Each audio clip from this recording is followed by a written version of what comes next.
Hi, I'm Cynthia Nixon. I'm sitting here in the house of the Pels Theater. In a few months I'll be appearing here in Lisa Loomer's play Distracted, directed by Mark Brokaw. I first became involved with Distracted. Someone sent me a script. I don't remember how that came about, but I immediately responded to it. I had been a fan of some of Lisa Loomer's other plays. And so initially we were trying to see whether we could get together a Broadway production of it. But again, we didn't want to put too much pressure on it because it is a small play. And I think Todd, through some other route, came to read the script, and he heard that I was interested, and he approached me and said, "We'd love to do it here. You know, we don't want to do it at the American Airlines. We think that's too big a venue," and I did agree with that. So he said, "Let's do it at the Pels," and then we both came upon the idea of Mark Brokaw, and I'm a huge fan of Mark Brokaw, as is he. So it just seemed very natural. You know, when I describe to people what Distracted is about, I say it's a play about a woman who has a son who may or may not have attention deficit disorder. And then they all look very serious. And I say, "Oh, but it's a comedy." And then they all look kind of puzzled and skeptical. But I think in tone, it reminds me of Marvin's Room, which was a favorite play of mine, which was dealing about medical issues and a series of doctors and when you have a problem and a certain amount of disenchantment with the medical community.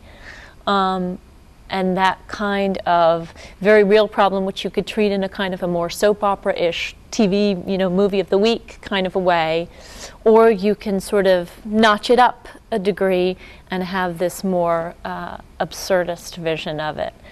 So on the one hand, I think it's a really great play for right now, because I think parents, certainly in New York, but I think across America and across the world, are at a particularly anxiety-filled a moment in history.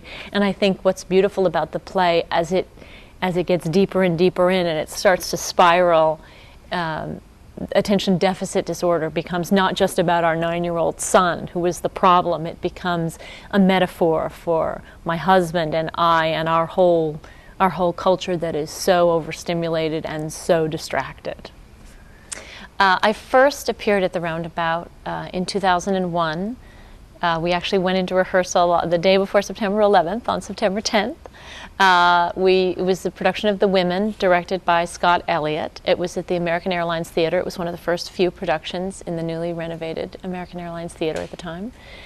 But I had been a subscriber to Roundabout for many years before that, when they had their space on Broadway and 45th, and before that downtown when they were below that supermarket. I went to see things. I saw things at the Roundabout for decades, and was in fact a subscriber for a number of years before I first performed here. When I worked on The Women, it was a very unusual experience. It was 20-some women, or 23 or 26, something like that, on stage. And then, of course, backstage, a very large number of dressers and sound people and prop people and everything else.